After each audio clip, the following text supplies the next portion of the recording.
was dancing. Many a tear. Hey, little darling. Oh, oh. I hear the cottonwoods whispering above.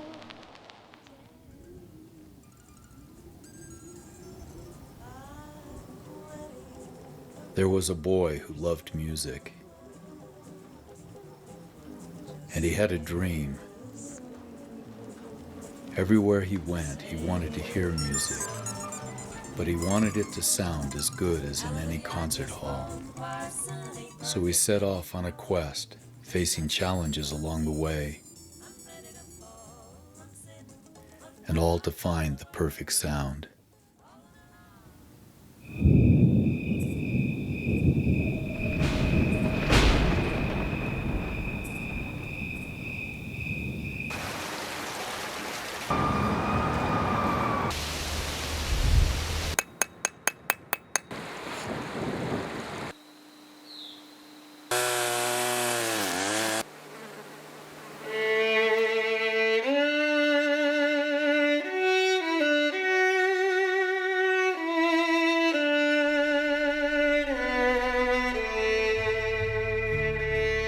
She says, "Oh, Fred, he is a wizard." He says, when he comes to bed at night, he's thinking about these projects and these new circuits and so on, and he can't let it go. And when he comes through the doorway into the room, she said, "Fred, his hair is standing away from his skull. He's just got all this energy inside. He must be a wizard." So that was kind of confirmation. He truly is a wizard.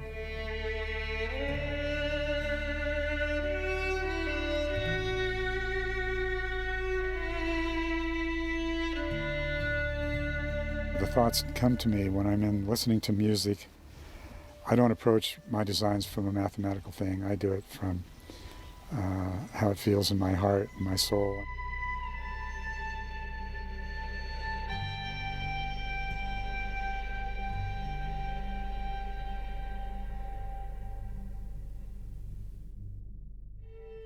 The first phonograph to play back sound was invented by Thomas Edison in 1877.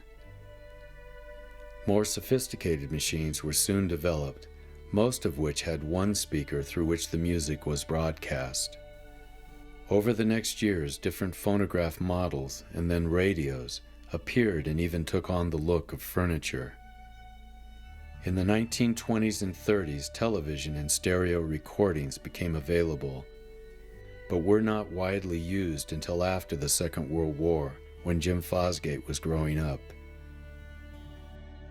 His drive was to become part of that history, and that ambition would at times drag him through failure and leave him penniless, until finally his persistence won through. And it all started when he was young. I remember being very interested in electronics and radios at a very early age. I was tinkering around with them when I was just 5 or 6 years old, and of course I didn't know much what I was doing. But my father owned a radio and TV repair shop, and he was really sharp and knew everything there was to know about radios. He built the first working television in Indianapolis from parts that I thought was pretty interesting. My early years were very happy and a nice home life, and had a lot of friends. In the early grades of school, they thought I was retarded, and the teachers wanted to put me back a semester, but my parents talked him out of it.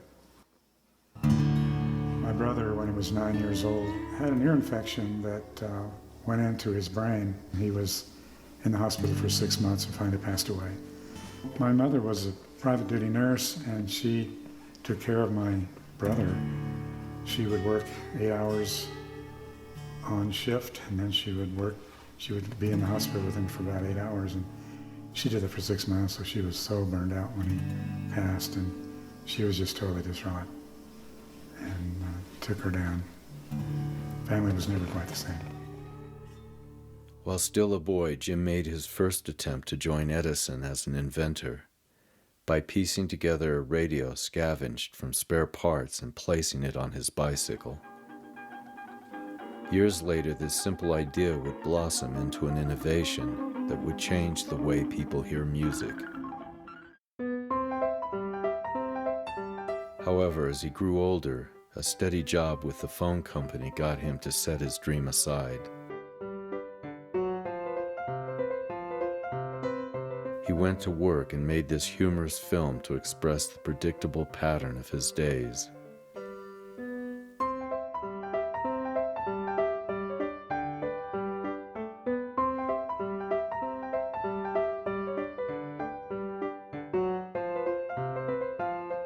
But it couldn't last. His imagination was calling. I just wasn't happy at the phone company and the kind of work I was in. I wanted to do something that was more creative because it was just something burning in me that I had to explore. As a hobby, during all these years, I was a model airplane flyer and builder, and I also designed a lot of the circuits that we used to make the remote control systems. What he first turned to was a remote radio control for model airplanes. This became his first experience in design and manufacture. He called his invention Proline. Proline was the best. There was no equal. One of the things that we had at our local field was a lot of interference, and you could go out on certain days and people would advise you that guys have crashed on those frequencies, so it's not a good day to fly. And once we got the Proline radio, it was like, forget about interference. We would go out there and hunt down the areas that guys were saying were hot, you know, that they were getting glitches, as it's called in radio control. Places where guys were spinning in and crashing, and we'd go out and fly right through it just repeatedly, and we'd land, and we got people to buy Proline radios by doing that, because interference was an ultimate killer of airplanes. I went to Gorizia, Italy with the 3 U.S. team members. I was their pit crew, and they were all flying my radio back in, I think, about 1974. However, despite the superiority of his product, his success was short-lived. He got out of the radio control business because there were manufacturers starting up production in Japan, and they were underselling us, and that market just kind of evaporated for the U.S. So then I switched into audio, which was my other hobby. Jim had left the security of the phone company and followed his dream. And even though he designed what many considered to be the best remote model guidance system, the company he started in order to produce it failed. This would be his first major setback.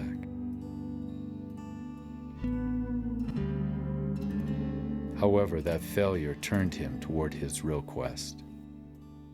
He got the opportunity to drop into our store, and he saw a product that we had there, which was an $1,100 27-band equalizer. Very complicated to set up and so on, but it transformed speakers and rooms into just enormous performance. And he studied what that product was doing as far as the shape of the equalization, and asked the question, do you suppose that there'd be a product or a market for a product that would do 80% of this with a much simpler design, but would still achieve 80% of what this is doing and sell for probably less than $150? And I said, absolutely. He began to produce what was called the Frequency Energizer. And the reason it was called Frequency Energizer is because everything it did was boosting frequencies. There was no negative cut, and the distortion was way, way lower than the typical equalizers on the market. There just wasn't any comparison of how clean it was.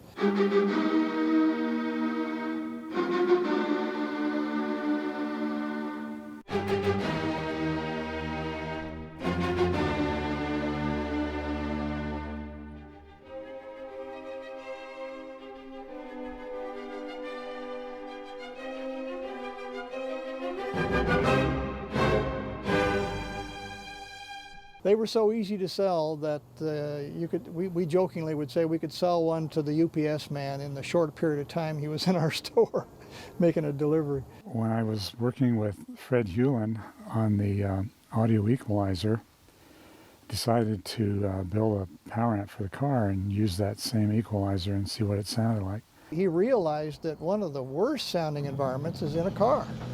And one of the most pitiful frequency, or one of the most pitiful performances of speakers is in a car.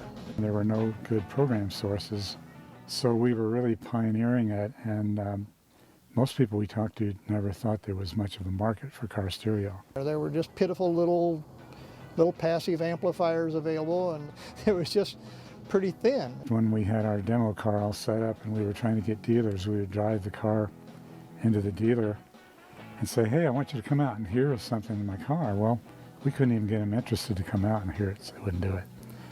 So we tried another angle. We'd say, hey, we got something wrong with my car stereo. Would you come out and give it a listen? So they'd come out, we'd turn the thing on and just blow them away.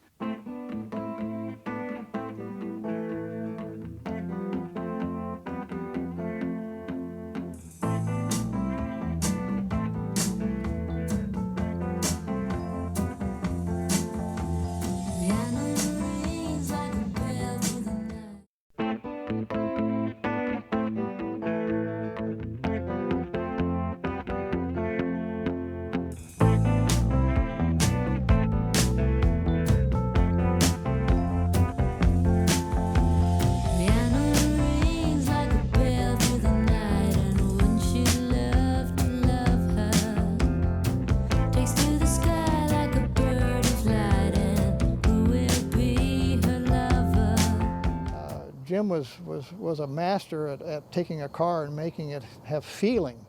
You get into it and just like everybody was just like in awe because it was just so different and so totally better than anything you'd ever experienced in an automobile. We went through a long design program trying to get the amp reliable and to be able to dissipate the heat. And we had to put big heat sinks on it and everything else. And we used to test our amplifiers on our river raft going down the Salt River there in Phoenix. He took the power punch and he put it in a raft.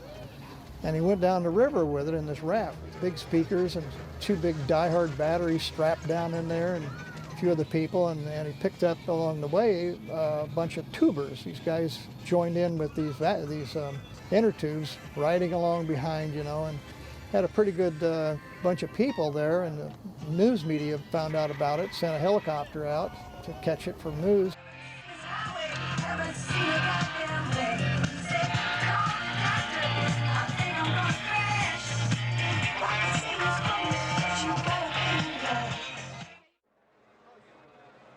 The biggest challenge is with any brand new product, a lot of people just don't get it. It's hard to believe now when you look at how big car stereo is that back then it was a total uphill battle and you had to sell it to everybody and to the magazines, at the trade shows and to the dealers, and it takes a lot of time and energy to do that. Jim decided to have some real entertainment for the Consumer Electronics Show. So he created a dark room big enough to put a car in. We got an idea to shoot a video and take it to the trade show and show the car in a darkened environment with a huge screen in front of the car. And people could sit inside and hear this tremendous sound reproduction in the car, but he coupled that with video. There was a large screen outside that you looked through the front windshield and you'd see the scene. And to make the scene, he took a vehicle and put a stabilized camera on it and drove around through the various scenes in Arizona and collected a real travel scene that was fun to go along with the music in the car.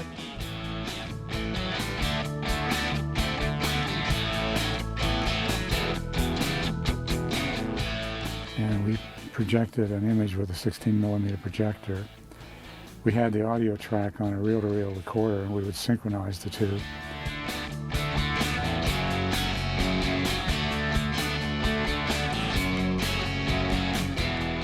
Really carried you along and you were enjoying the sight and sound together. And then the pace picked up and the car accelerated. You have this sense that you're going 80 or 100 miles an hour.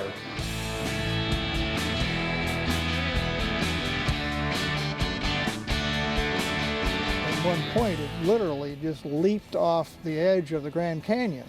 all of a sudden you realize you're not in a car. It was shot from a helicopter.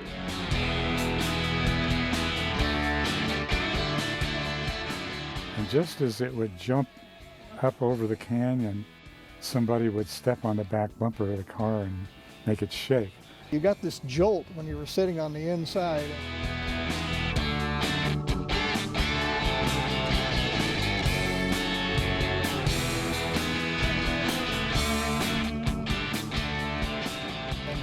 It was so fun that people would get out of that car and go back and join in the line down there to go back through it again.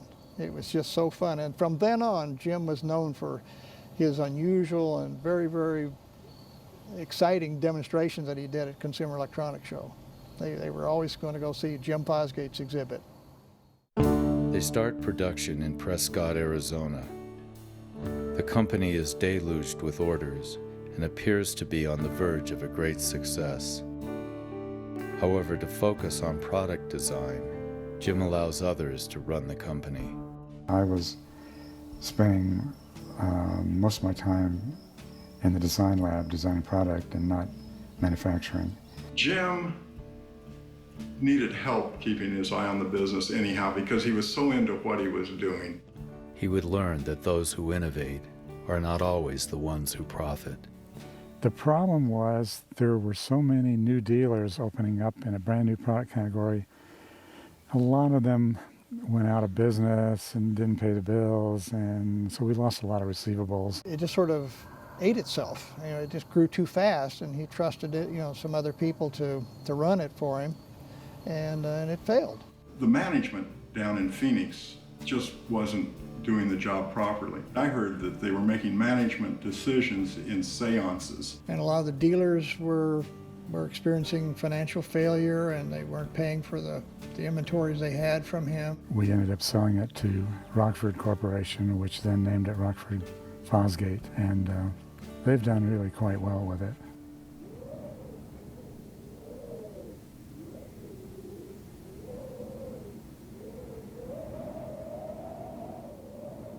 I didn't particularly believe in filing bankruptcies, but my problem was I was co-signed on all the debts of the corporation and way out past $1 million. And my lawyer told me, he said, these laws are on the books to help protect people like yourself so that you can become creative again. In this hard time comes some good luck. He meets Norma. I used to go outside up in Prescott and hear music.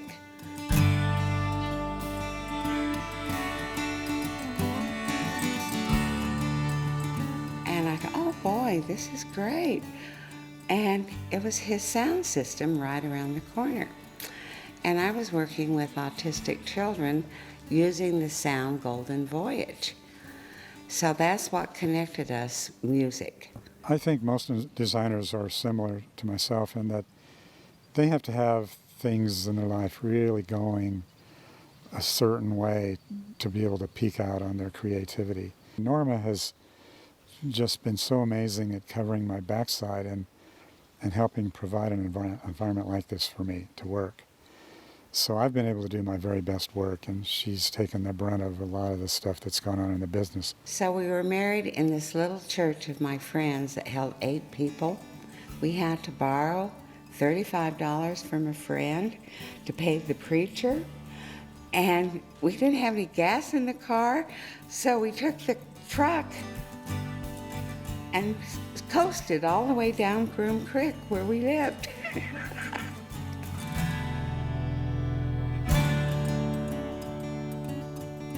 Another thing I remember about the bankruptcy that was interesting, Norma and I, we got in a camper that I owned, and we split right after the corporation was sold to Rockford. So we were traveling around the country. We went back to Indiana to see my folks and this, that, and the other. We were actually gone for 2 or 3 months, and when we got back, we were very surprised to find out that everybody was looking for me because nobody had been paid. And at that time, when we left, we didn't realize there were going to be any problem, that I'd have any problem with the debts of the corporation because we thought they were going to take care of that. They were all companies trying to get money out of me, but they didn't realize I didn't have anything. After they realized we only had $100 to our name, none of them showed up anymore, and when they had the bankruptcy hearing, there was not a single company there.